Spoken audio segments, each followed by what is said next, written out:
Okay, so here's a typical dump station, if you want to call it that, in New Zealand. Very similar to what you sort of get in Europe.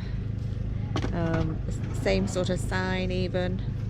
Place to empty the toilet, place to empty the waste. Unfortunately in New Zealand you have to use these pipes, which are a bit of a pain.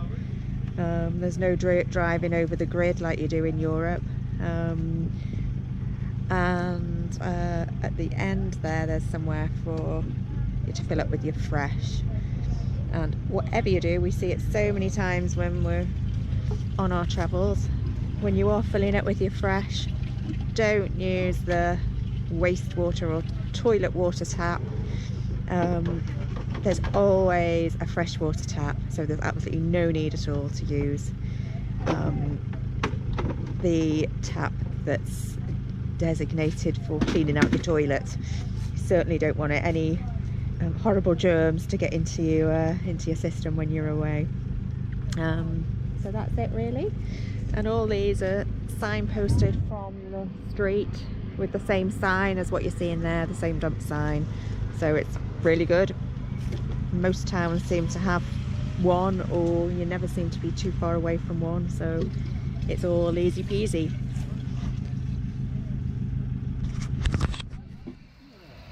Not what you want to happen, but this is what they class in New Zealand as being self-contained, which if you want to do any sort of freedom camping, your van has to be self-contained.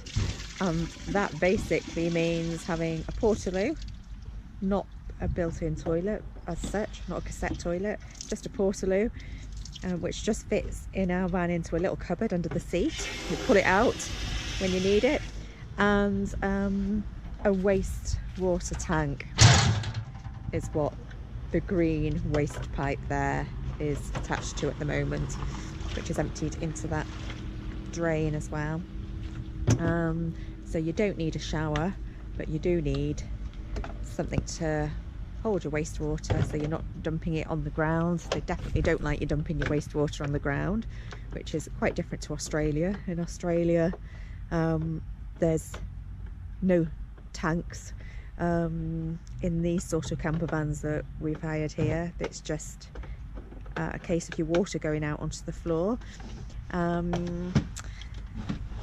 So yeah, that's pretty much it. And on the back of your camper van or motorhome there will be a sticker to say that it's fully self-contained, which you will see here if I just shut this back door. There you go. So there is the sticker saying self-contained, and that's what every van has to have. Not quite sure how they determine